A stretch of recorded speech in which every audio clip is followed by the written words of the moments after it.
ہم نے رسول اللہ کو آئیڈیل نہیں بنایا۔ میرے آقا علیہ السلام کے پیارے دیوانوں، وہ لوگ آج کل 31st نائٹ کا بڑا فیشن ہے، ممبئی لوگ آئیں گے، گوا لوگ جائیں گے، کیا کریں گے؟ 31st نائٹ کے نام پہ عورت سے کھیلنا ہے، عورتوں سے کھیلنا ہے۔ میں کہتا ہوں 31st نائٹ تو پہلی بات ہمارا تہوار ہے بھی نہیں، اور ہمارے کسی تہوار کے اندر عورت کی عزت سے کھیلنا نہیں ہے۔ ہمارا سب سے بڑا تہوار، ذمہ داری سے عرض کرو، ہمارا سب سے بڑا تہوار 12 ربیع الاول ہے۔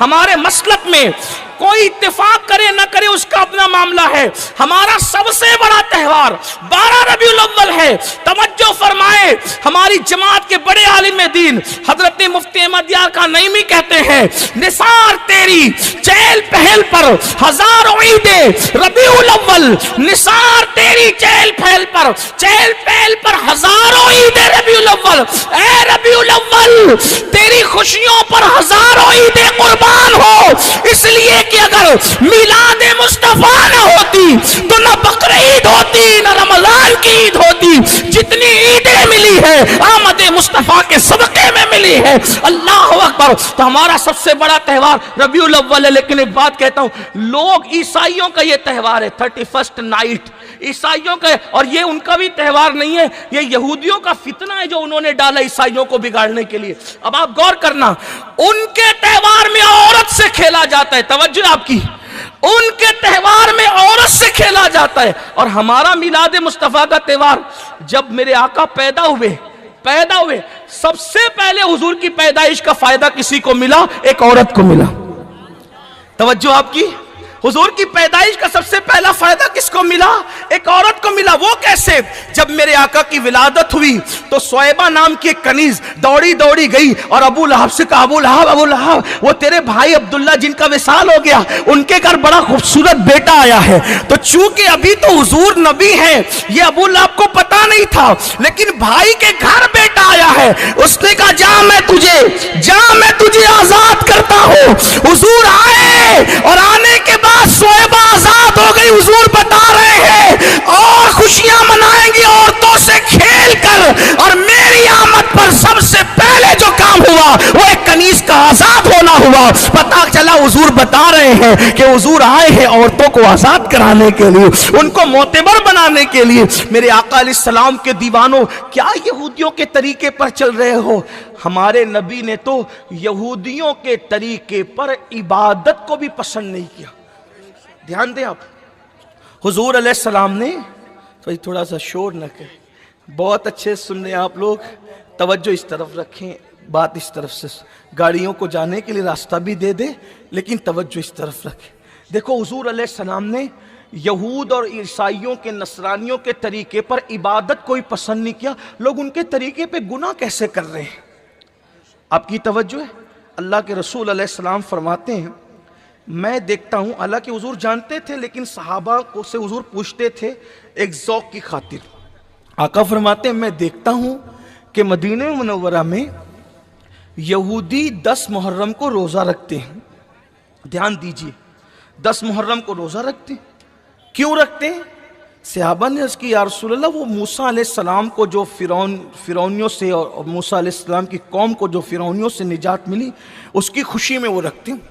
اللہ کے رسول علیہ السلام فرماتے ہیں موسیٰ تو ہمارے پیغمبر ہیں اور ہم ان سے زیادہ اس خوشی کے منانے کے حقدار ہیں، تو ہم یہ خوشی منائیں گے، لیکن چونکہ یہ 10 کو رکھتے ہیں، صرف 10 کو رکھ کے نہیں، کیونکہ ان میں اور ہم میں مشابہت ہوگی، ایک ہی دن روزہ رکھیں، تو ان خوشی بھی منائیں گے اور ان سے الگ ہوں گے۔ کیسے کہ یہ 10 کو رکھتے ہیں، ہم 9 کو بھی رکھیں گے اور 10 کو بھی رکھیں۔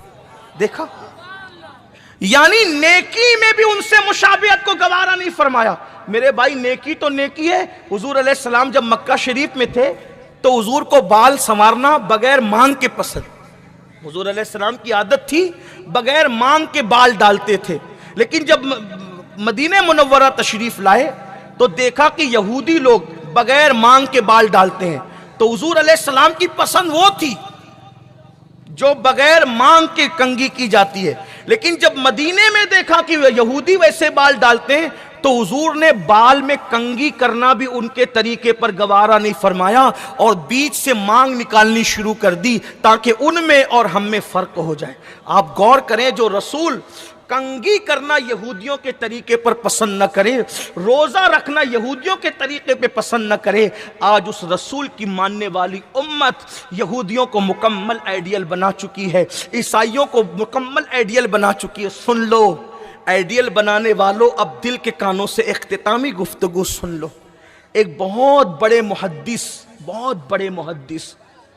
ابن الجوزی اس واقعے کو لکھتے ہیں، جب ان کا انتقال ہوا، اس کی موت جب آئی تو وہ عیسائی ہو کر کے مرا۔ محدث، علماء سے پوچھنا، یہ محدث 10-20 حدیث یاد کر کے کوئی محدث نہیں ہوتا، 100-200 حدیثیں یاد کر کے بھی اس کو محدث کا ٹائٹل نہیں ملتا۔ محدث ایک بڑی اصطلاح ہے، ہزاروں حدیثوں کا اس کو یاد ہونا، وہ بھی سند متن کے ساتھ۔ محدث آج کل تو ہمارے اسٹیج سے جو ہے وہ ماشاءاللہ بہت سخی لوگ ہوتے ہیں، نقیب حضرات، تو وہ تو بہت اچھے ٹائٹل دیتے ہیں، اللہ ان کے حسن زن کو قبول کرے۔ ہمارے علامہ صاحب بھی مجھے مفکر اسلام بھی کہا، امین ملت بھی کہا، اور بھی کیا کہا، خطیب ہندوستان بھی کہا۔ اللہ کرے ان کی محبتیں، اللہ ان کے حسن زن کی لاج رکھے۔ مفکر اسلام علامہ قمر الزمان اعظمی صاحب کا لقب ہے۔ امین ملت میرے مرشد اجازت سیدی سرکار حضور امین ملت مہاروی کا لقب ہے۔ خطیب ہندوستان پہلی 4-6 لوگ لڑ رہے کہ میں ابھی مجھے کیوں لڑاتے ہو اس کے اندر، لیکن بہرحال آپ نے کی، اللہ پاک دعا بنا دے، آپ کا حسن زن اللہ آپ کے گمان سے بہتر بنا دے۔ لیکن بہرحال سخاوت ہے ہمارے اندر، لیکن یہ اس دور کی بات ہے جب واقعی عالم کو عالم کہا جاتا تھا، محدث کو محدث کہا جاتا تھا، مفتی کو مفتی کہا جاتا تھا، خطیب کو خطیب کہا، یہ اس دور کی بات ہے۔ تو محدث، ہزاروں حدیثوں کا حافظ محدث، عیسائی ہو کے مرا، عیسائی ہو کے۔ یہ میرے دل کا درد، ایک ایک جملے پر توجہ چاہتا ہوں۔ عیسائی ہو کے مرا۔ اس کی بیوی سے پوچھا گیا یہ عیسائی کیوں ہو گیا مرتے مرتے؟ اس کی بیوی نے کہا بہت نیک تھا، بہت پرہیزگار تھا، لیکن جب جنابت کا غسل اس پہ فرض ہوتا، غسل جنابت سب سمجھتے ہیں جو جانتے ہیں، غسل جنابت جب اس پہ فرض ہوتا تو اس کو بڑی جان پہ آتی تھی غسل کرنا، تو کہتا تھا یار یہ مسلمان اپنے مذہب میں غسل جنابت ہے، عیسائیوں کا مذہب کتنا اچھا ہے کہ ان میں غسل جنابت نہیں ہے۔ غسل جنابت کرتا تھا، وہ کرتا تھا، ایسا نہیں کہ نہیں کرتا تھا، ناپاک نہیں گھومتا تھا، کرتا تھا، لیکن ایک چیز کی، عیسائیوں کی مذہبی چیز کی تعریف کرتا تھا کہ ان کے یہاں غسل جنابت نہیں ہے۔ تو اسلام کی ایک چیز کو حقیر جان کر اور عیسائیوں کی ایک چیز کی تعریف کر کے جب اس کو موت آئی تو اللہ نے اس کا ایمان چھین لیا، اس پر عمل نہیں کر رہا تھا، صرف تعریف کر رہا تھا، تعریف۔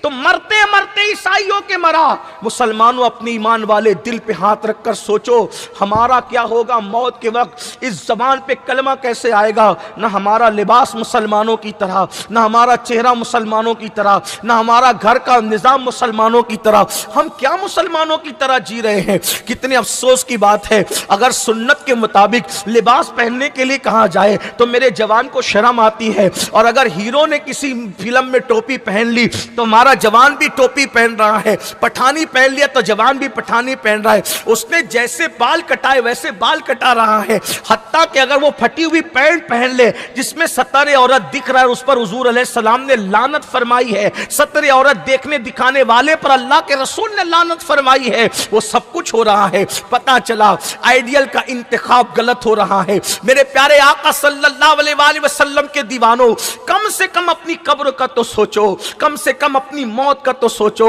موت کی آخری ہچکی جب آئے گی، غوث پاک جیسے لوگ دعا کرتے تھے اللہ عبد القادر کا خاتمہ ایمان پہ فرما، صحابہ دعا کرتے تھے ہمارا خاتمہ ایمان پہ فرما، اولیاء دعا کرتے تھے ہمارا خاتمہ ایمان پہ فرما۔ بتاؤ ایک محدث نے اللہ اکبر ان عیسائیوں کی ایک چیز کی تعریف کی، اللہ کی غیرت، شان غیرت، اس کی خفیہ تدبیر،